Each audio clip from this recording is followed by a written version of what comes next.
mga boo, welcome sa mini vlog for today's video. Nag-walking kami pero inaya ako ni jowa dyan na umakyat sa tuktok ng bundok. So wala akong nagawa pero nakita niya ako ng paakyat na namumutla na piling ko magkukulaps na ako. Nag-stop kami. Then sa medyo pataas, patag na siya.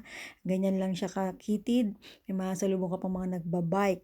So yung kaba ko sa height at saka yung fear ko nang makita ko ang mga fine tree, medyo nawala ng onte dahil ang bangin giatay. Charot lang.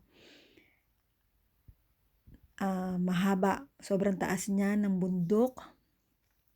Ay mga pine tree na nagsilalakihan. Nasa movie ko lang nakikita pero nahawakan at nakita ko na may mga nasalubong pala kami dyan na mga elderly na ganun edad na umakyat pa sila ng bundok. So naisip ko at na-challenge ako sa kanila na bakit ako kailangan umangal kung sila nga ganung edad umaakyat pa ng bundok.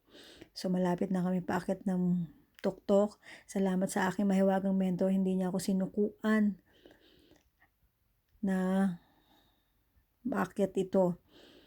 Yung perseverance at determination ko na marating at syempre sa tulong din niya na nag-push sa akin na maakyat ito. Sobrang salamat kahit ikaw ay sapi, charot lang.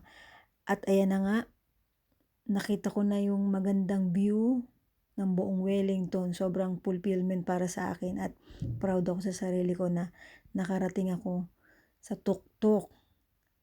Ni sa panaginip, hindi ko naisip ito na panaginipan na makakakit ako ng bundok. Dito pa sa New Zealand. Sobrang amazing. Ang ganda ng view sa baba.